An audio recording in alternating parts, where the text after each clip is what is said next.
Мына қазақта соғым уағы басталды қазір. Соғым сойып жатыр. Осы уақытта жылда бір айтыс болады өзі. Соғым сүйгін болсын ба, сүйкімді болсын ба деген. Енді бұл есті сөз білетін қазақ бұндай нәрсені айтыспас болар, бірақ біз осы дәрежеге келіп қалыппыз сөз білмегендіктен.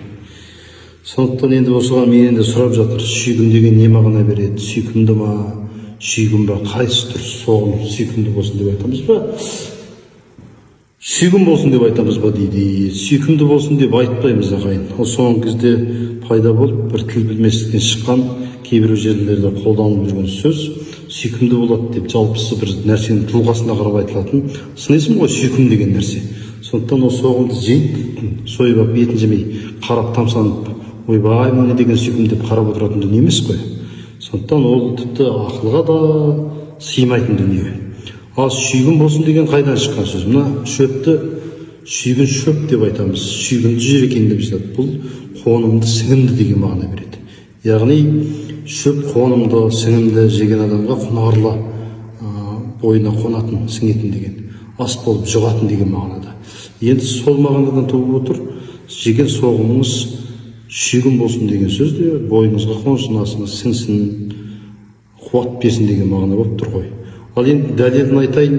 Дәлелі бұл сүйгін деген сөздің ескі түрік тілінен бері, түрік-моңғол тілдерінен бері келе жатқан сөз. Себебі бүгін қырғыздарда да бар, чівгін деген сөз бар. Чівгін дегеніңіз сіңімді деген мағына береді. Чівгін аш десе, олар жаңағы қонымды, сіңімді ас деген мағынаны айтады.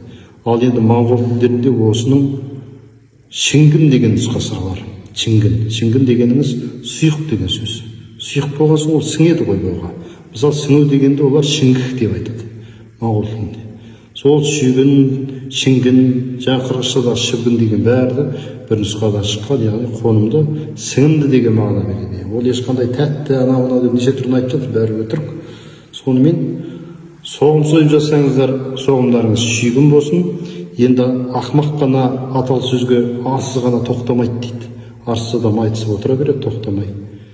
Шындығы осы ағайын. Бөлісіңіздер, таратыңыздар.